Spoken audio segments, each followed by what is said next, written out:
Donc, tu places, confies, remets ta mère entre les mains de parfaits inconnus qui, au beau milieu d'un couloir, auront juste pris note de ses caractéristiques sur quelques post-it.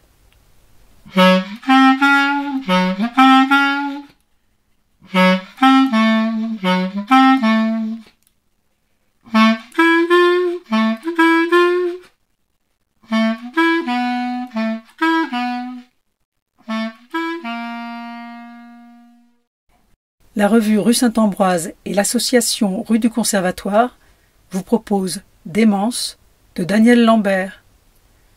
Lectrice Valérie Vogt. Musique Charlie Nelson.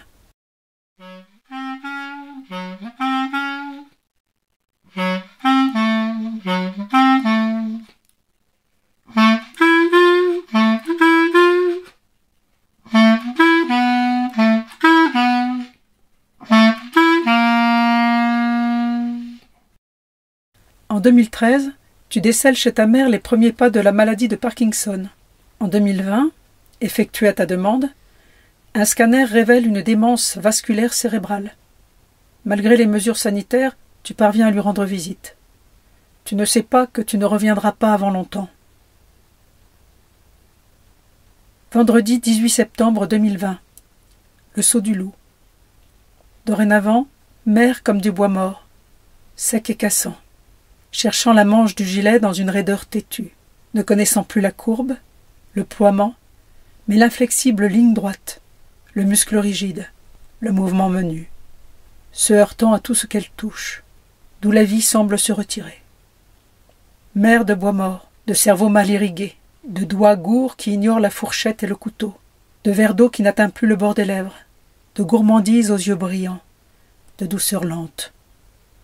Se tend cependant vers le jour qui vient. 30 septembre 2020. Télécommande en main, elle tente de téléphoner, se tourne vers toi, courroucée en te désignant ce qu'elle croit être le combiné. Ça marche pas. Puis, devant la grande librairie, tend son profil dans un mélange de stupeur et de réel intérêt. 25 octobre 2020. Le matin, c'est la première chose qu'elle fait. Tendre la main vers son petit agenda. Totalement impassible, elle y reste plongée, noyée, pendant plus d'une demi-heure. Devant elle, la succession des jours et des mois. Lorsque tu lui signales que le petit déjeuner est prêt, ses yeux s'arrachent à leur contemplation. Puis se pose sur un magazine qu'elle va ouvrir aussitôt. Elle a déjà oublié de passer à table, ou bien ne l'a-t-elle pas même mémorisé. Elle adore que tu lui apportes la presse du jour. L'ouvre sans attendre, avec un évident plaisir. Glisse sur les titres, les photos. Donne le change, aussi bien aux autres qu'à elle-même. 1er novembre 2020. Impossible de ne pas songer qu'une petite jouissance à retomber en enfance distingue une certaine fin de vie. Couche à l'air, ta mère se promène dans le salon. Fait des caprices en refusant de déjeuner. Pas faim, pipi, caca. 11 décembre 2020. Incrustée dans les narines, elle te suit maintenant obstinément. Son odeur d'urine. Tu la transportes avec toi, en toi. 17 décembre 2020. Elle se lève, tend la main vers son petit planning, s'y abîme longuement, fixement. Tu lui demandes ce qu'elle regarde. Le jour qu'on est. Tu lui demandes quel jour on est. Je ne sais pas. Tu lui dis que nous sommes mardi. Comment tu fais pour le savoir? 20 décembre 2020. Tape, tape, tape. Ce soir, elle décide de réduire en poudre ses comprimés. Trouve qu'ils ne s'écrasent pas facilement. 26 décembre 2020. Agenda ouvert sur les genoux, durant des heures, elle se plonge dans la suite des jours, des dates vierges qui l'attendent. Tente-t-elle de contrôler ce qui lui échappe le plus? La conscience du temps? 15 février 2021. Ma fille prend soin de moi, dit-elle fièrement au médecin qui s'étonne de ses multiples couches de vêtements. 24 février 2021. Tu sais où elle est, Daniel? Incrédule, l'esprit flottant, tu la regardes. Comment? Tu sais où elle est, Daniel? et l'air se fait transparent et compact comme du verre. 26 février 2021. Après que tu lui as donné une douche, revenue sur le canapé, elle balance ses pieds comme une enfant secrètement satisfaite. Pub, carte postale, courrier, voire agenda neuf. Sa nouvelle activité est de tout découper à l'aide de ciseaux à ongles en très petits morceaux. Puis, dans ses pochettes en tissu, de les ranger en un certain ordre. Elle s'immerge sans fin dans la lecture, mais lit-elle vraiment, d'un dépliant d'amarre lui promettant un magnifique cadeau. Lève le nez, regarde au loin vers la mer et te demande. « Il n'y a pas là… » « Quoi donc, maman? Tu sais bien la chose bleue, là. » Le matin, elle adore traîner. Revoir ses agendas, répertoires, dépliants, papiers et confettis bien rangés. Se faire prier pour prendre son petit déjeuner, se changer, se lever. Tant de choses inutiles à faire. Du reste, ta mère ne semble jamais s'ennuyer. Durant des journées entières, elle va jeter son dévolu sur la petite lampe torche en aluminium brossé que tu lui as acheté. Problème. Elle s'actionne par une pression à l'arrière, mode d'emploi que ta pauvre mère ne parvient pas à mémoriser. Un jour, cette petite torche se retrouve en pièces détachées. Un autre jour, elle a disparu. Elle semble mentir comme elle respire. Ou comme un enfant. Ou les deux. 6 mars 2021. Tu vas bientôt confier ta mère à de parfaits inconnus, loin de chez elle, qui vont du jour au lendemain faire éruption dans sa plus stricte intimité. Brosser ses dentiers, changer ses lourdes couches, laver au gant de toilette sa peau ultra sèche, couper ses aliments en petits morceaux, les lui donner à la cuillère. Sans toi, elle va avoir froid. Ne te découvrira plus veillant sur son sommeil au pied du canapé-lit du salon. Prête à tendre un récipient pour les vomissements. Ramassant les phénoménales d'éjection. Prenant et notant chaque jour les chiffres de la tension artérielle. Ton propre corps éprouve de plus en plus de difficultés à avancer. T'oblige à la canne anglaise. Ne monte plus les escaliers sans se tenir lourdement à la rampe. Ne s'articule plus. Entre la mère devenue impotente et la fille cassée, les différences s'amenuisent, comme si tu ne savais plus où elle commençait, où tu finissais.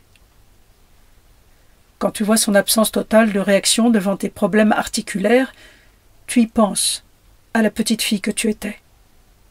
Tu te demandes ce qu'elle ressentait.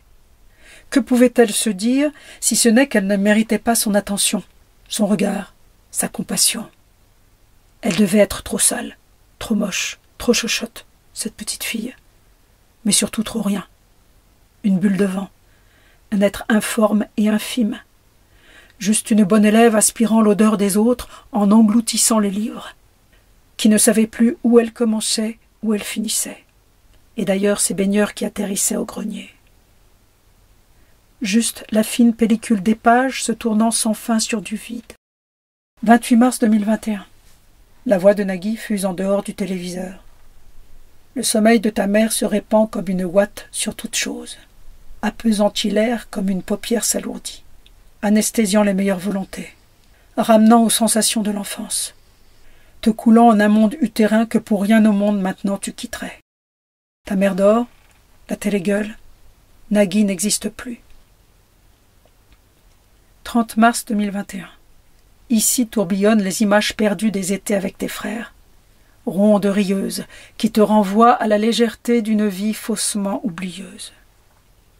Apraxie, aphasie, incontinence, démence. Ta mère invalide s'enlise. Tu perds pied. Un cercle de vide parfait se forme autour d'elle, à tel point que le mot solitude ne convient plus guère. La solitude existe tant que d'autres la mettent en relief. Là, au contraire, c'est un cercle de compas allant toujours s'élargissant. Un vide sans bord. 31 mars 2021. Je te préviens quand je dors, comme ça tu peux dormir aussi. Ta mère se révèle là tout entière, et la maladie met à nu ce qui auparavant restait mystère. Dans l'impossibilité absolue qu'elle ait d'envisager l'autre, vous, ses enfants, constituez ses prolongements, du pareil au même. Indéfiniment, La pandémie s'étire, la maladie empire. Derrière les vitres de la porte-fenêtre, le soleil de midi hache les ombres fraîches. Tu es loin, autre, te demandant où coule la vie, où se recueille la sensation.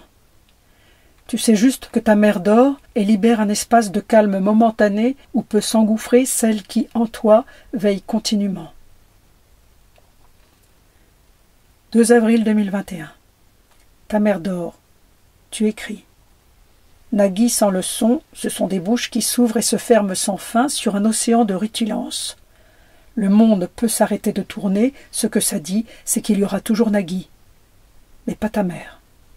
Petit à petit, ça s'inscrit, ou plutôt ça se murmure. Devant ces terrasses où se dégustaient des dames blanches et des Virgin Morito. Devant ces rosiers qui hésitent dorénavant entre fleurir et pourrir. Ta psychologue clinicienne t'avertit.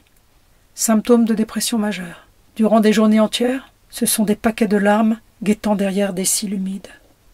Ta mère dort. Tu pleures. 3 avril 2021. C'est le week-end de Pâques. Ce matin, ta mère est prise de violents vomissements. Le généraliste est absent. Tu apprends qu'étrangement, dans cette ville, ne se trouve pas de médecin de garde. Chez SOS Médecins, personne ne peut se déplacer dans ton secteur. Le 15 te signale qu'un vomissement ne constitue pas une urgence vitale. Ta mère s'endort. En toi monte une angoisse acide. 4 avril 2021. Recroquevillée comme une pince d'aigle, tremblante comme un oisillon, sa main se tend avec une lenteur infinie pour poser un simple mouchoir en papier sur la table basse. C'est un effort de tout le corps. Finalement, le mouchoir se pose à moitié sur la table avant de chuter doucement au sol. C'est un autre effort pour se baisser sans tomber vers l'inatteignable, vers l'autre au bout de soi, ses pieds. Elle n'y parvient pas. Le mouchoir reste là, fragile aveu d'échec. Tu dois dorénavant donner à manger à ta mère qui ne peut plus porter les couverts à ses lèvres. Tu dois également lui donner à boire. L'immense responsabilité qui t'incombe pèse comme un pavé au creux de ta poitrine. Combien de résidents, en maison de retraite, se voient transportés aux urgences pour cause de déshydratation, parce qu'on a posé devant eux un verre d'eau qu'ils n'ont pu boire. Sous les fenêtres de ta chambre, le froissement rapide des voitures sur l'ancienne nationale.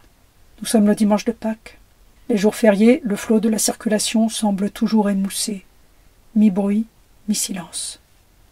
Ta mère paraît totalement indifférente. Minutieusement, elle forme de petits volants avec sa couverture. Plie parfaitement sa serviette. Dans chacun de ses gestes, tu retrouves ceux qui étaient les siens lorsqu'elle façonnait une jupe, cousait un ourlet. Ta mère était couturière. Ce type de couturière dite dans le flou, qui se distingue pourtant par une extrême précision. 6 avril 2021. Indifférente au reste du monde, elle serre contre elle la petite pochette de velours que tu lui as offerte. Tu ne te souviens plus des quelques mots que tu lui jettes dans le Mistral. Les pompiers referment les portes de l'ambulance. Pour la première fois de ta vie, tu vois ta mère partir aux urgences et tu ne sais si tu dois être triste ou soulagé de ce petit espace de liberté. Tu ne sais rien et surtout pas nommer ce qui t'agite. L'absence et le silence s'étendent, infiltrent l'air que tu respires, que tu es. Seul signe de vie, ces pulsations dans l'oreille gauche, envahissant la conscience animale d'être là, à l'affût, entièrement tendue vers le moindre souffle d'air. 10 avril 2021. Tu te dilues dans le silence fait de l'attente des choses de la vieille demeure. Ta mère, hospitalisée en pleine pandémie de Covid, te dégage soudain du rôle d'enfant veilleur, d'enfant réparateur dans lequel tu t'es glissé il y a 7 mois ou toute une vie. Ne sachant qui tu es, tu ne sais que faire. Vivre encore ? 11 avril 2021. Marcher soudain s'emboîter, sans douleur. Comme si le corps d'adulte de nouveau pouvait se retrouver, ou comme si tu pouvais lâcher la main de l'enfant relié au corps de la mère. Quelque chose cloche, disait ce corps. Regardez, ça boite, ça cloche, ça ne marche pas bien du tout, et surtout tu ne marches pas dans l'histoire de la mère démente et parkinsonienne. Pas complètement.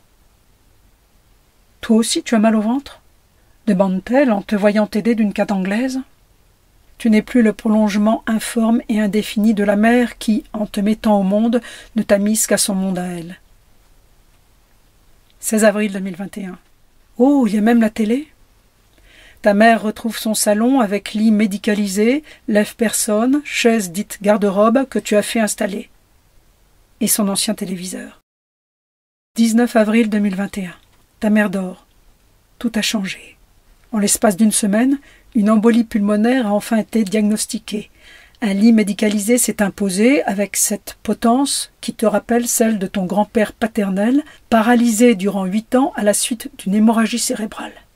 Tu as cru que ta mère ne repasserait pas dans l'autre sens par la porte de l'hôpital. Tu l'as cru. Imaginez. Rêvez peut-être. Derrière la vitre de la véranda, l'éblouissement du jour incendie la mer, obscurcit l'intérieur de la maison. C'est le temps du dehors ? Demande-t-elle. Les lignes nettes de la terrasse semblent frapper d'immobilité. D'ores et déjà entrée dans la photo souvenir. 20 avril 2021. Pour la première fois, elle trône sur sa chaise percée. Elle lève un doigt en te regardant pour signifier une crotte. Parfois un bout de doigt seulement.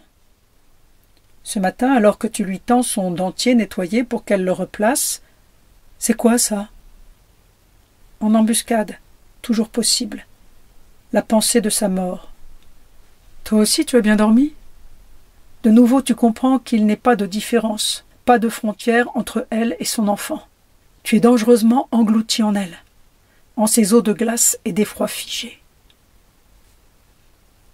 1er mai 2021.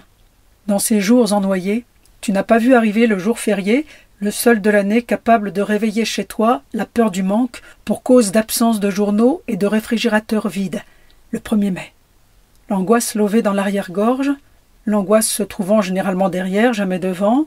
Depuis le matin, tu te vois dans l'incapacité de faire quoi que ce soit qui t'avancerait dans les préparatifs. Dans une semaine, ta mère sera placée en maison médicalisée. Une semaine paraît interminable dans l'excès de fatigue nerveuse et physique où tu te trouves. Ce matin, cette soudaine perte de patience devant les couches retirées durant la nuit, les draps souillés avant même ton lever, pourtant matinal à 6h30. La démence est d'abord une image. Camisole, violence, gesticulation, désordre aberrant. Sans délire au début, la démence vasculaire cérébrale de ta mère s'avère au contraire un glissement furtif hors des sentiers balisés de la raison. Furtif et poétique. Le haut d'un vélo d'appartement qui ressemble à un oiseau et la regarde. Un volet qui laisse passer le jour et qu'elle accuse de mal faire son travail. Ce regard fixe et interrogateur qu'elle plonge dans le tien alors que tu lui poses une question, semblant tomber dans un puits sans fond. Ces petites phrases qu'elle sème et que tu tentes de raccrocher à du sens, à un réseau de significations auquel elle n'a plus accès.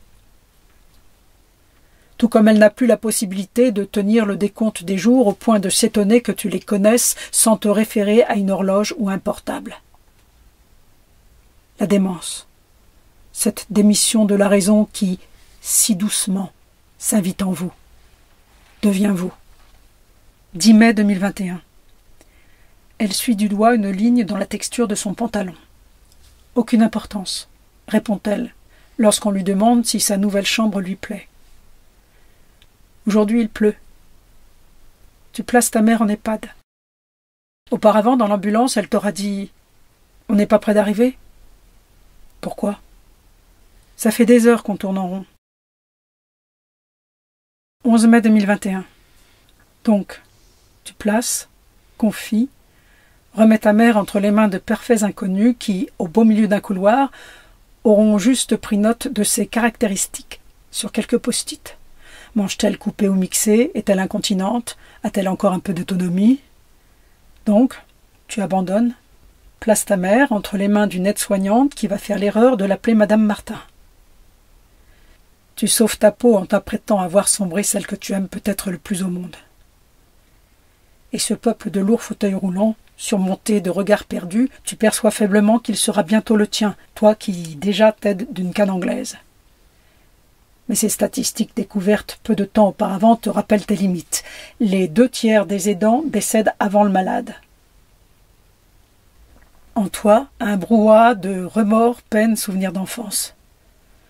En toi, les images lointaines de balades en vélo entre de flamboyants coquelicots, précédés d'une mer sportive et mutine.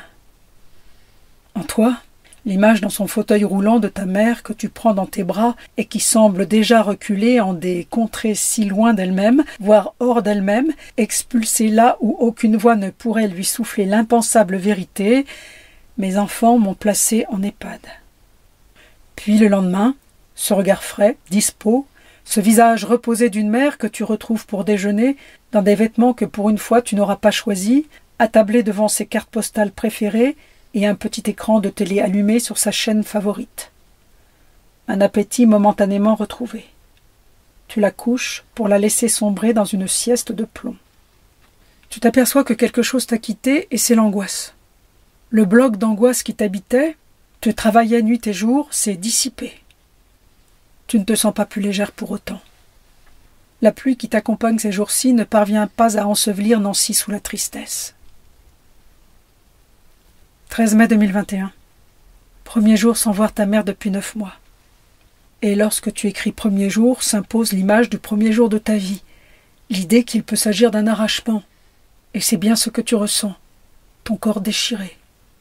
Douleur du manque de ce corps que tu lavais, habillais, coiffais, soignais, menais à la selle, essuyais à la fin comme on essuie une assiette, sans y penser, sans juger, comme s'il s'agissait du prolongement du tien.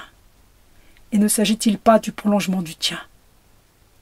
Ce corps que tu as remis en d'autres mains qui ressemblent tant à celles du hasard, en priant pour qu'elle soit aidante, aimante.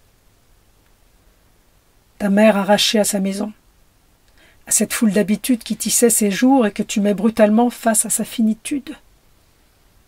Puissante, archaïque, renversante, douleur mère contenant toutes les douleurs dont aucune ne se voit consolée par le mot maman. 20 mai 2021. Dans ta petite cour parisienne, un enfant pleure. C'est un mois de mai de froid et de pluie. La pensée de ta mère se réfugie en d'étranges contrées où elle existe à peine, et dans la peine. Mais ce qu'elle est, sa façon de t'habiter, même lorsque tu ne penses pas à elle, écorne chaque sentiment, chaque sensation, faisant lever un voile de tristesse pénétrante et glacée. Tes 9 mois auprès de ta mère et au bord de la mer, cernés par la pandémie et la maladie, t'ont laissé hébété. Que s'est-il passé? Une plongée, une apnée, de rares paliers. Démence et Parkinson s'entendant pour te projeter dans une vertigineuse perte de repères en continu, rythmée par les insomnies. Et une aride solitude. Tout s'englue. Le fil des choses t'échappe pour le moment, qui pourrait tisser une histoire, la dérouler, donner du sens autant que du lien. Les autres 9 mois que tu auras passés seul avec ta mère auront été ceux de sa grossesse, hors union et cachés, au milieu d'une famille, d'un village bruissant de toutes les rumeurs des années 50 et qui vous entourait comme un danger sourd et indistinct. Pour une raison que tu ignores encore, ta naissance même restera cachée durant encore 6 mois. Tes grands-parents seront finalement informés par téléphone et par le même temps de ton existence et de ta naissance. Stupeur, cris, présentation. Ton grand-père maternel et toi vous toisez un long moment. Lui, grand et maigre, droit comme un i, maréchal des logis-chefs, ancien grand résistant, et toi dans ton landau. Tu vois bien que tu lui fais peur avec ton chapeau. Tu resteras celle qui se cache. 28 mai 2021. Les haut-parleurs du café diffusent un voile de légèreté, donnent le ton à la terrasse colorée par les verres de vin. Les cocktails d'une festivité que l'on devine implosive, nerveuse, exaltée. Tu as appris par une aide-soignante que ta mère a été retrouvée au sol, dans ses excréments et en état de choc. Que ce jour-là, elle l'a noté dans le cahier de transmission. Que la cadre de santé ne te l'a pas signalé. Tes frères et toi organisez immédiatement le transfert de votre mère dans un autre EHPAD, dirigé par une association dont le maire de la commune est président. Au sol, dans ses excréments, un peu choqué. On a dû la laver, la rassurer, rester avec elle. Je vous le dis par souci d'honnêteté. Tu es prise des tremblements caractéristiques d'une crise d'hypoglycémie. Tu t'entends dire à une responsable de l'établissement que dans son intérêt comme dans le leur, mieux vaut que ta mère parte au plus vite. Silence entendu au bout du fil. Médecin coordinateur toujours si délicat à coordonner, ambulancier et TGV à réserver, frère à impliquer, ce réel qui t'échappe à rattraper dans Paris en liesse. C'est le premier vrai jour de printemps. Une bonne partie des clients sur la terrasse te paraît grisée par l'alcool. Tu te demandes quelle explosion sociale va suivre le déconfinement, recouvrir bruyamment la couche épaisse de misère qui s'est inexorablement déposée en un an. Tu te demandes si ta mère va survivre. Tu te demandes combien de temps tu souhaites rester vivante. Encore un petit livre après celui d'octobre, et tu en auras terminé avec le souci de finitude. Tu te demandes pourquoi tu es seule. Le corps de ta mère entre tes bras te manque. Le corps, puisque la démence a emporté le reste dans la nuit.